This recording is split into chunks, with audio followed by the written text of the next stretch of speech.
24 का पहला हफ्ता कांग्रेस, समाजवादी पार्टी, तृणमूल, नीतीश कुमार की पार्टी, लालू यादव की पार्टी, स्टालिन की पार्टी, ऐसी 28 पार्टियां देश की 543 सीटों का बंटवारा करने में लगाएंगी। नरेंद्र मोदी की पार्टी 2024 का पहला हफ्ता क्षेत्रीय क्षत्रपों को कैसे हराना है, कहां किसको घेरना है, इस पर रणनीति बनाएंगी। वो 160 सीटें कैसे जीतनी है, जहां बीजेपी की हार तय मानी जा रही है, जहां बीजेपी की लड़ाई राहुल गांधी से नहीं किसी और से होने वाली है। दोनों ही खेमों की इस रणनीति से 24 की राजनीति तय होगी। क्या 24 में 543 सीटों पर 1-1 हो जाएगा, या फिर 1-1 हो भी जाए तो नरेंद्र मोदी को फर्क नहीं पड़ता कोई। एक एक रीजन, एक एक सीट का हाल क्या है, जानते हैं हमारी इस खास रिपोर्ट में।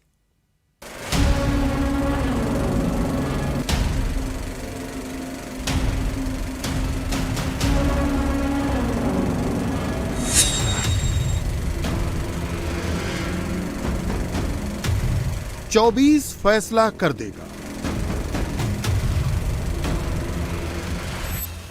20 साल, 30 साल, 40 साल से जमे जमाए कई नेताओं के लिए यह आखिरी चुनाव है।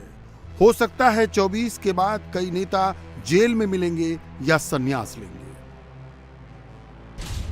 बिहार में यह लालू का लास्ट अटेम्प्ट होगा। नीतीश कुमार इस बार नहीं जीते तो संन्यास ही नहीं लेंगे। फैसला तेजस्वी का भी होना है कि अपने दम पर वो चल पाएंगे या नहीं चल पाएंगे। झारखंड में हेमंत सोरेन के सामने बाबूलाल मरांडी हैं। 24 में क्या सोरेन टिकेंगे या करप्शन चार्ज में फंसेंगे? यूपी में अखिलेश, मायावती और प्रियंका तीनों के लिए योगी ही काफी दिख रहे हैं। 24 में इम्तिहान सिर्फ मायावती का ही नहीं, मायावती के भतीजे का भी है, जिनको ऐन चुनाव से पहले लॉन्च किया गया है। एमपी में कमलनाथ और दिग्विजय के सामने अब एक बिल्कुल नया फेस है, मोहन यादव।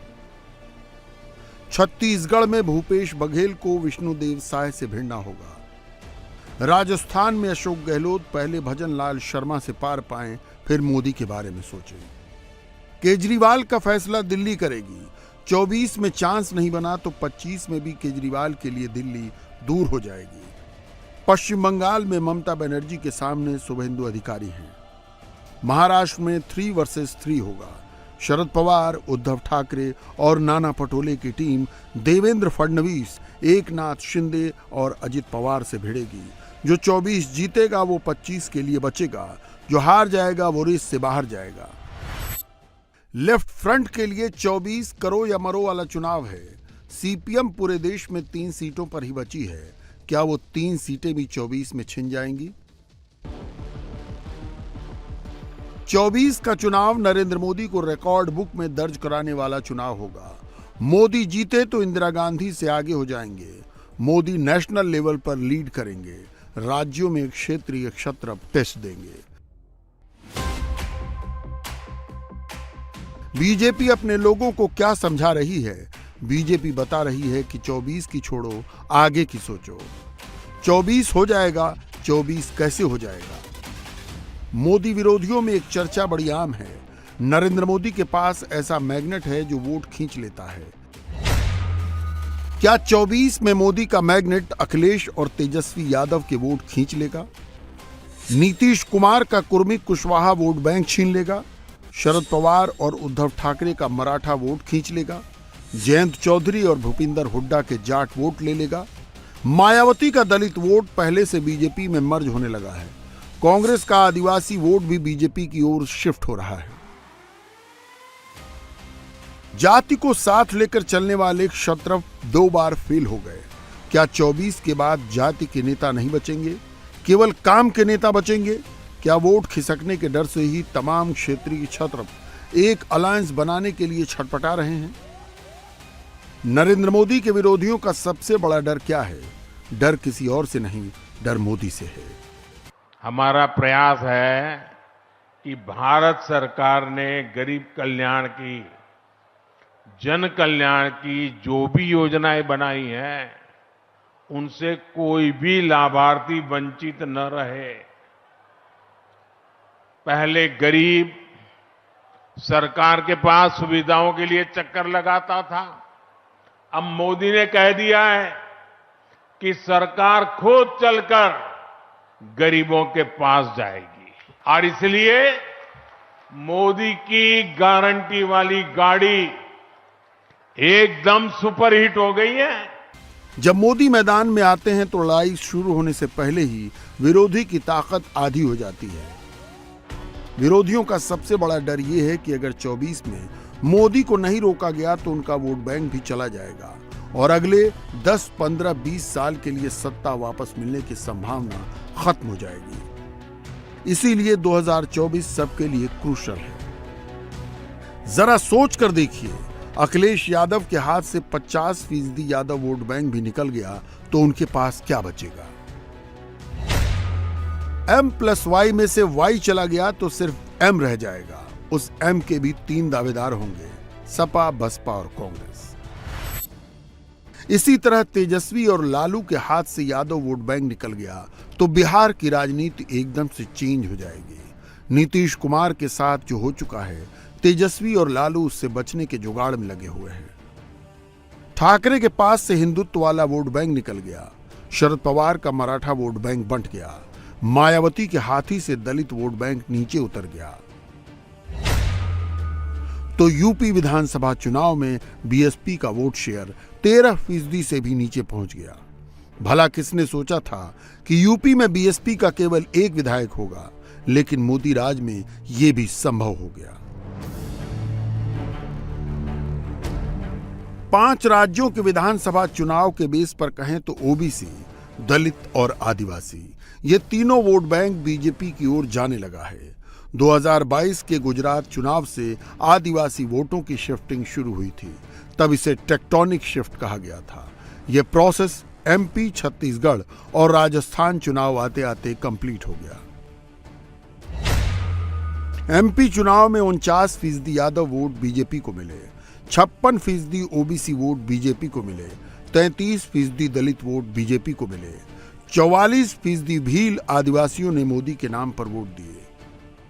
यानी जिन जातियों को बीजेपी का विरोधी बताया जाता था, उन्होंने बड़ी संख्या में कमल का बटन दबाया और बड़ी जोर से दबाया।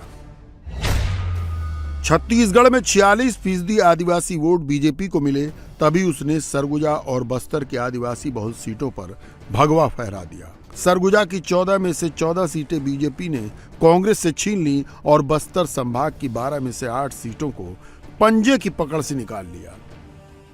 राजस्थान में बीजेपी ने ब्राह्मण ठाकुर बनिया की पार्टी वाली इमेज तोड़ी।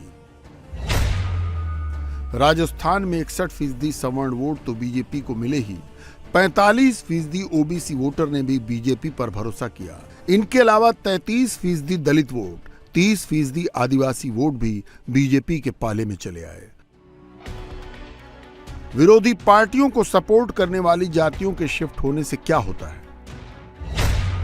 मध्य प्रदेश विधानसभा चुनाव में बीजेपी ने रिकॉर्ड 49% वोट शेयर हासिल किया। राजस्थान में उसे 42% वोट मिले, छत्तीसगढ़ में 46% वोट मिले। वजह सिर्फ ये थी कि बीजेपी को उन जातियों ने भी सपोर्ट किया जो पहले कांग्रेस की वोटर थी। 24 में क्या होगा? क्या 24 का नतीजा बिल्कुल ही चौंकाने वाला होगा? क्या वोटों की शिफ्टिंग उत्तर से दक्षिण तक पहुंच जाएगी? नरेंद्र मोदी के सबसे भरोसेमंद लेफ्टिनेंट अमित शाह ने संकेत दिया है कि 24 में सबसे बड़ा उलटफेर दक्षिण में होगा। मोदी के विरोधी एक जगह जमा होते हैं तो दो ही बातें करते हैं, किसके पास जाति वाला वोट कितना है और 24 में प्रधानमंत्री कौन बनेगा। नरेंद्र मोदी का जाति गिनने वाला कैलकुलेटर बिल्कुल अलग है। यह कैलकुलेटर कैसे काम करता है ये आगे बताते हैं। उससे पहले 24 के चुनाव का एक और एंगल बताते हैं। 24 में पैसे का भी टेस्ट है। बीजेपी का खजाना भरा है, कांग्रेस का खजाना खाली है। ममता, केसीआर, जगन, स्टालिन के खजाने में खूब पैसा है। बीएसपी के बारे में तो कहते हैं कि वहां टिकट बेचने से पैसा आता है। अब जब पार्टी जीत ही नहीं रही तो पैसे का भी टूटा है। केसीआर सत्ता में थे तो खूब पैसा आया, डीएमके के पास अभी भी पैसे आ रहे हैं। वाईएसआर कांग्रेस का भी खजाना भरा हुआ है। चुनाव लड़ने के लिए पैसा चाहिए, सही बात है, लेकिन सिर्फ पैसे से चुनाव नहीं जीता जाता। अगर वैसा होता तो केसीआर तेलंगाना का चुनाव नहीं हारते।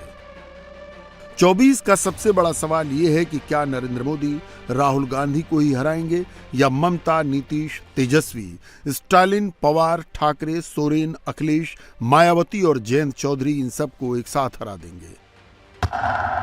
24 में मोदी के लिए सबसे बड़ी चुनौती क्या क्षेत्रीय क्षत्रप है? हम लोग बैठ के उसकी बैठक है, हम लोग जा रहे हैं और मिलकर लड़ेंगे और इनको हटाएंगे हम। क्या क्षेत्रीय क्षत्रपों की दोस्ती 24 में मोदी का रास्ता रोक देगी?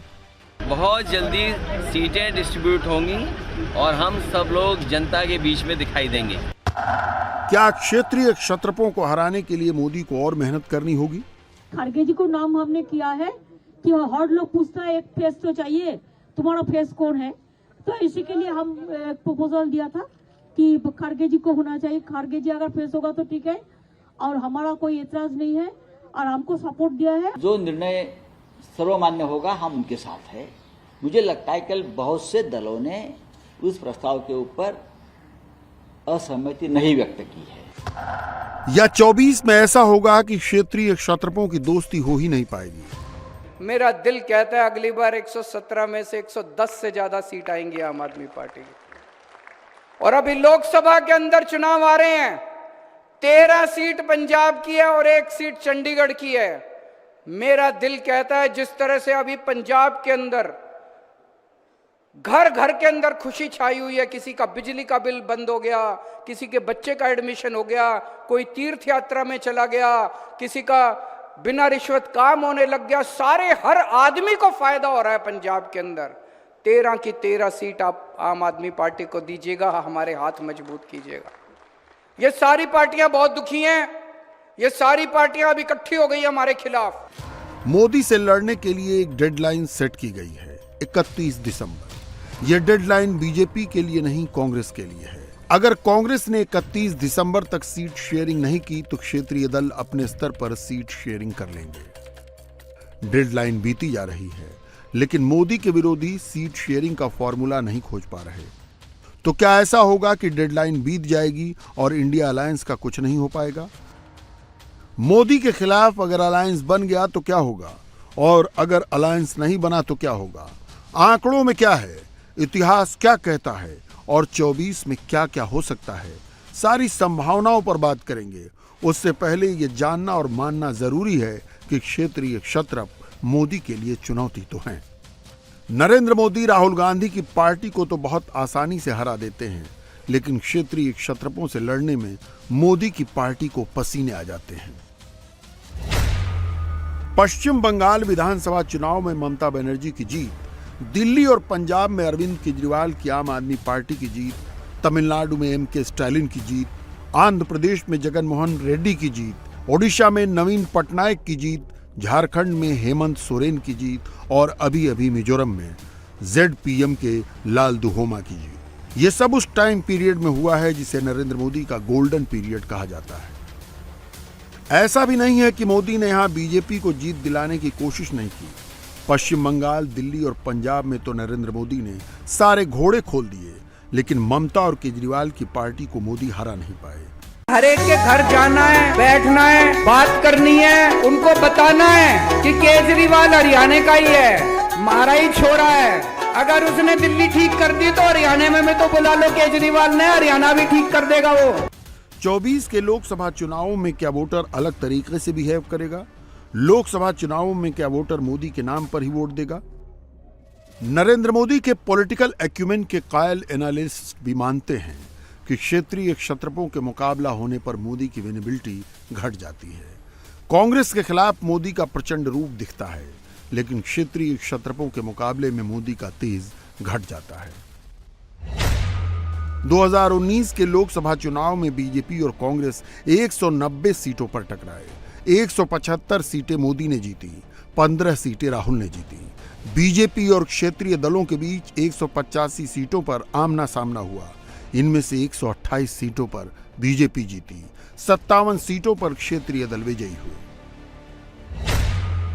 इस तरह 2019 में राहुल गांधी के खिलाफ मोदी का स्ट्राइक रेट 92% था, लेकिन क्षेत्रीय क्षत्रपों के खिलाफ मोदी का स्ट्राइक रेट 69% का ही रहा। ये उन सीटों के आंकड़े हैं जहां बीजेपी और क्षेत्रीय दल नंबर 1 या नंबर 2 की पोजीशन पर रहे। दक्षिण की करीब 100 सीटें ऐसी भी हैं जहां बीजेपी अभी मुकाबले में नहीं आई है, यानी जहां बीजेपी नंबर 3, नंबर 4 पर भी मुश्किल से है। तो क्या इसका मतलब यह हुआ कि सेंट्रल कमांड की जगह अगर अलग अलग क्षेत्रीय क्षत्रप अपने इलाके में चुनाव को लीड करें तो मोदी के विजय रथ पर लगाम लग सकती है? यह फॉर्मूला तमिलनाडु के सीएम एमके स्टालिन ने सुझाया है। इस फॉर्मूले के मुताबिक ममता बनर्जी पश्चिम बंगाल की 42 सीटों पर लीड करें, अरविंद केजरीवाल दिल्ली और पंजाब की 20 सीटों पर नेतृत्व करें, तेजस्वी और नीतीश बिहार की 40 सीटें संभालें, हेमंत सोरेन झारखंड की 14 सीटों पर अलायंस को लीड करें, शरद पवार और उद्धव ठाकरे महाराष्ट्र की 48 सीटों के लिए व्यूह रचना करें, अखिलेश यादव और मायावती उत्तर प्रदेश की 80 सीटों के लिए हाथ मिला लें, एमके स्टालिन तमिलनाडु की 39 सीटों के लिए मोर्चा बनाएं, फारूक अब्दुल्ला और महबूबा मुफ्ती जम्मू कश्मीर की 5 सीटों पर मोदी के खिलाफ मिलकर लड़ें और इन सभी राज्यों में कांग्रेस अगर सपोर्टिंग रोल निभाए तो क्या मोदी को रोका जा सकता है? इन सब को मिला दें तो लोकसभा की 288 सीटें होती हैं। It is after election everybody will decide. I will not take any comments right now because there is a time, there is an opportunity to meet each other. So let us meet. 1-2 political parties may not agree, but majority of the political parties, if they are agreed for seat sharing 1-1, then automatically everybody will come together. It is not that easy. In principle, if you take a policy decision, then everything will run smoothly. 2019 में ये क्षेत्रीय क्षत्रपों की दोस्ती नहीं थी। UP में अखिलेश और मायावती जरूर एक थे। 2019 में सब अलग अलग मोदी से लड़े तो क्षेत्रीय क्षत्रपों के प्रभाव वाली 288 सीटों में से 134 सीटें मोदी ने जीती। 2024 में यहां मोदी को 100 के नीचे लाने का लक्ष्य है। क्या मोदी के खिलाफ एक होकर ममता, नीतीश, लालू, अखिलेश, ठाकरे, पवार, स्टालिन, जयंत चौधरी कोई बड़ी चुनौती बन पाएंगे या जातियां खिसकने से ये सब कागज के शेर बनकर रह जाएंगे? अरे आपको हम बता दें, हमारी इच्छा नहीं थी। सब बात तो हमने कहा कि नहीं हमको नहीं इच्छा है, हम तो चाहते हैं सब लोग एकजुट होइए। अभी हाल में मीटिंग में कह दिए हैं कि हर राज्यों का जो तय कर लीजिए, एमपी का जो कुछ भी है सिलेक्ट कर लीजिए और सब एक कर लीजिएगा तो फिर सब लोग तय हो जाएगा, तो फिर लड़ेगा। अब इसको जहाँ कहीं भी सीट का बट यही हम कहते हैं, हम कुछ नहीं हमारा कहा गया सर आप नाराज हैं? एक बच गलत नहीं भाई, गलत है, हम जरा भी नाराज नहीं है। अब कह रहा था उनको हमके ठीक बनाइए, जिनको भी बनाइए, हमको नहीं कोई इच्छा है। आप नहीं जानते हम शुरू से बोल रहे हैं, लेकिन अब क्या कीजिएगा, कुछ से कुछ बोल देता है। नरेंद्र मोदी की पॉलिटिक्स सिर्फ अंगणित से नहीं चलती। मोदी की राजनीति में जितना मैथमेटिक्स चलता है उससे ज्यादा केमिस्ट्री चलती है। यूपी का एग्जाम्पल देख लीजिए। 2019 के चुनाव में यूपी में सपा और बसपा ने अलायंस किया था। दो धुर सियासी विरोधी पार्टियां नरेंद्र मोदी से लड़ने के लिए साथ आई थी। कागज पर यह गठबंधन बहुत मजबूत था। 2014 के चुनाव में सपा और बसपा को मिलाकर 42% वोट शेयर बनता था। 2024 में बीजेपी का भी इतना ही वोट शेयर था, लेकिन 2019 में यह अंगणित पेपर पर ही रह गया। मोदी की केमिस्ट्री जीत गई। 2019 के चुनाव में यूपी में नरेंद्र मोदी का एनडीए अलायंस 51% वोट शेयर हासिल कर 64 सीटें जीत गया। सपा और बसपा का गठबंधन 39% वोट लेकर सिर्फ 15 सीटें जीत पाया। सियासत अगर जातियों की सोशल इंजीनियरिंग है तो मोदी इसके सबसे बड़े इंजीनियर हैं। ओबीसी और लोअर बैकवर्ड कास्ट यानी ईबीसी वोट का हिसाब किताब देख लीजिए, मोदी ने इसे कंप्लीटली चेंज कर दिया है। 2009 में बीजेपी को 22% ओबीसी वोट मिले थे। 2014 में बीजेपी का ओबीसी वोट शेयर बढ़कर 30% हो गया। 2019 में इसमें ड्रास्टिक चेंज आया। 2019 में बीजेपी को 41% ओबीसी वोट मिले। इस दौरान कांग्रेस का ओबीसी वोट शेयर 2009 में 23% से घटकर 2014 में 14% रह गया और 2019 में 15% हो गया। मोदी की सोशल इंजीनियरिंग का सबसे ज्यादा घाटा क्षेत्रीय क्षत्रपों को हुआ। 2009 में क्षेत्रीय दलों को 43% ओबीसी वोट मिले थे। 2014 में क्षेत्रीय दलों को 47% ओबीसी वोट मिले। लेकिन 2019 में क्षेत्रीय दलों का ओबीसी वोट शेयर घटकर 29% हो गया। पिछड़ों में भी जो अति पिछड़े हैं यानी एक्सट्रीम बैकवर्ड कास्ट यानी ईबीसी वोट का गणित भी इसी ट्रैक पर चल रहा है। मोदी को मिलने वाला ईबीसी वोट शेयर बढ़ रहा है, कांग्रेस और रीजनल पार्टियों का घट रहा है।